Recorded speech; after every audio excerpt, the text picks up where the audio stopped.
The balance of power in Washington could dramatically shift just 98 days from now. Now, races all around the country are beginning to heat up this summer ahead of the midterm elections, and a major X factor in many of those battles, particularly in border states, could be the Arizona immigration law. Now, the controversial measure, signed into law back in April by Governor Jan Brewer, is set to take effect just 2 days from now this Thursday. Now, that is unless U.S. District Judge Susan Bolton steps in, as the Obama administration has requested, and issues an injunction to delay the law's implementation. Now, this is an issue with critical national security implications, and we're going to be following it very closely over the next few days, and we'll have reaction from Senator John McCain in just a minute. But first, in Washington, concerns over a major national security breach are growing tonight. Military officials and political leaders from both parties are expressing disappointment and outrage over the posting of tens of thousands of highly classified documents on the Wikileaks website. Now, some lawmakers are even declaring that the leak is an act of treason. Take a look. The fact is, what happened here, and whoever gave them that information is guilty, to me, of the most detestable, contemptible crime, and we have to take it seriously. We have to make it clear that we're not going to allow it to happen again, and this guy should get, whoever it is, if it's that sergeant, or again, I don't know who it is, but whoever they find out who did it has to be prosecuted and punished to the fullest extent of the law. And joining me now from Washington with the very latest on the Arizona immigration law and the WikiLeaks situation is Arizona Senator John McCain. Senator, welcome back. Thanks for being with us. Thanks for having me back, Sean. 90,000 documents internal. Our enemies are going to take a glimpse at this. Your reaction of?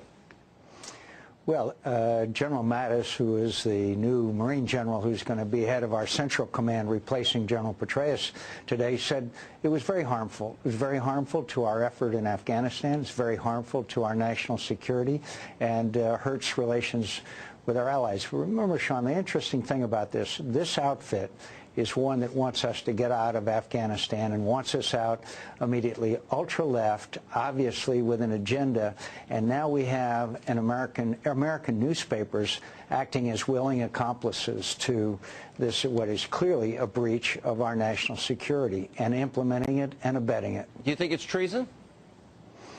I'm not sure if that's the right word, but it's certainly prosecutable on grounds of on several grounds, and so I think it's terrible. I think it's really awful, and I think that we need to pursue whoever did the leaking to the fullest extent of the law. What did you make of the report that, in fact, the Obama administration they were implicated in the Lockerbie bomber fiasco and the release of this guy on so-called humanitarian and compassionate grounds? What was your reaction to that?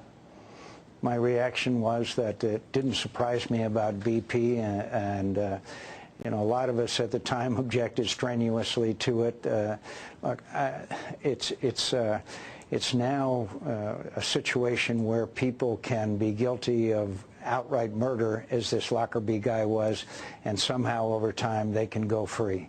But back to the leaks again. This is really something that can impair our ability to prosecute this conflict successfully. But it also is a fact that the President of the United States has failed to say that we are only going to withdraw under conditions-based. That is a terrible mistake. It's sending the wrong message, and the Taliban and others are emphasizing that they think we're leaving and they're going to cut off people's heads after we leave. The President's got to say our withdrawal is conditions-based, and that'll minimize a lot of the harm this leakage has done. Senator, the people of Arizona give President Obama a 28% approval rating right now. A lot of this, obviously, I think is connected to the suit over the Arizona immigration law. Obviously, the number one kidnapping capital in the country right now is Phoenix, Arizona. We know the impact it's having on border states, especially states like Arizona, on the educational system, the criminal justice system, the healthcare system. Governor Jan Brewer, she's seeking a dismissal of the Obama challenge. Your reaction, number one, how the president played this in the public, that if you take your kids to get ice cream, you're going to be asked for your papers, which the law specifically prohibits, and the lawsuit that followed that didn't even mention racial profiling. I think it was just an awful thing the president said about taking your child out for an ice cream cone. I think it was just as bad when his Attorney General and Secretary of Homeland Security said they hadn't even read the bill before condemning it. But I'd also like to remind you, this has now become a national security issue. As you know, last week there was a car bomb that went off in Juarez, Mexico, across the border from El Paso. The classic kind of IED situation that we've only seen in the Middle East so far. The 21 bodies were found 12 miles south of Nogales, Arizona. The Nogales police chief was told that they're going to kill his policemen because they were impeding the drug traffickers. This has become a national security issue, not just a border issue. And so I hope that the judge will rule in favor of the state of Arizona, who only acted because the federal government had not carried out its responsibilities. Let me ask you about the long list of Democrats. I've often made the case Democrats are very generous with taxpayer dollars. You have the chairman of the powerful House Ways and Means Committee, where tax law is written, and Charlie Rangel has a tax problem. The Secretary of the Treasury heads the IRS. He's got a tax problem. Kathleen Sebelius has a tax problem. Tom Daschle has a tax problem. Hilda Solis, you're laughing, has a tax problem. What is it about Democrats? And look, why do I suspect if Sean Hannity didn't pay his taxes, they want to throw me in the old clinker there?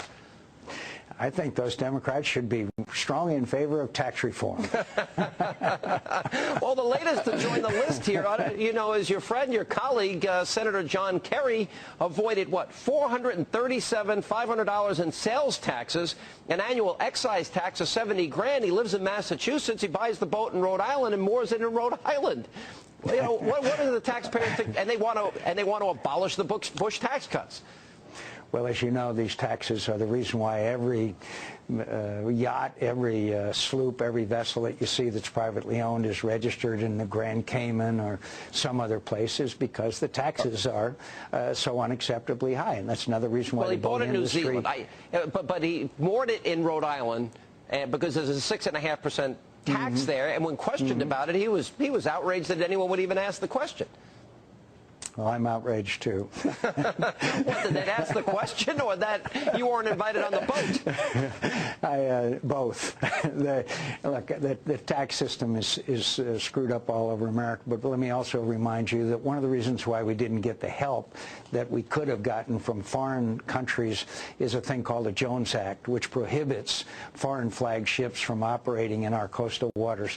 That had a real impact on our environment. And that's, again, a case of union control and protectionism.